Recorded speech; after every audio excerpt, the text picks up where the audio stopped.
رئيس مجلس اداره نادي بهتيم قالوا لنا تعالوا على مباراه اليوم، وردا على الشائعات اللي كانت ماليه البلد بان بهتيم باع الماتش النهارده بمقابل مبلغ مالي. قلت لهم ايه؟ طبعا بقول طبعا مبروك للفريق، التعادل بطعم الفوز، طبعا تعادل محترم، تعادل حافظ على كرامه اللعيبه وكرامه مجلس الاداره وكرامه كل المختصين بقطاع الكوره في النادي. لان طبعا الاشاعات انتشرت كتير قوي ان في قالوا ايجيبت باعت الماتش او بهتيم باعت الماتش اللي قالوا ايجيبت، وان في لعيبه باعوا خدوا، وفي مديرين فني واجهزه عندنا باعت، والكلام الكتير اللي بيتقال في كل المناسبه دي.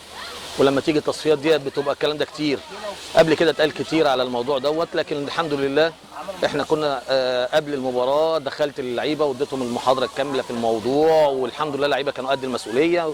وبرده ماتش الشرطه اللي فات عملوا ماتش ولا اجمل من كده، لكن طبعا تقدير ربنا في الدقيقه الثالثه بدل وقت ضايع ما حصلش نصيب بقى ان احنا نطلع بالتعادل. لكن عايز اقول مبروك للاعيبه نادي بهتيم رجاله، مبروك لاهالي بهتيم، يعرفوا ان الحمد لله مش بنسمح ان احنا نبيع حد ولا ان احنا نبيع نفسنا قبل ما نبيع الناس. احنا بنلعب وتقدير ربنا سبحانه وتعالى هو اللي بيكون.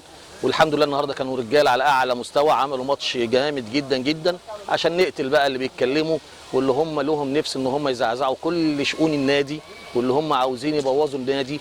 فبقول لهم يعني ربنا يجازيكم خير على اللي بتعملوه او يجازيكم بقى على قد نيتكم. لكن الحمد لله احنا بنتعامل بما يرضي الله. لعبوا وكانت لعب طبعا ماتش محترم جدا، راحوا كتير على المرمى هناك وضيعوا فرص كتير. لكن انا بشكر اللعيبه الرجاله، بشكر الجهاز الفني، بشكر طبعا وقفه اهالي بهتيم وجماهير بهتيم المحبه للكوره محبه للنادي. وبقول لهم بالمناسبه دي كل سنه وانتم طيبين بمناسبه حلول شهر رمضان ان شاء الله على الابواب. ربنا سبحانه وتعالى يجعله شهر مبارك وخير على نادي بهتيم وعلى اهالي بهتيم كلهم ان شاء الله. كل سنه وانتم طيبين.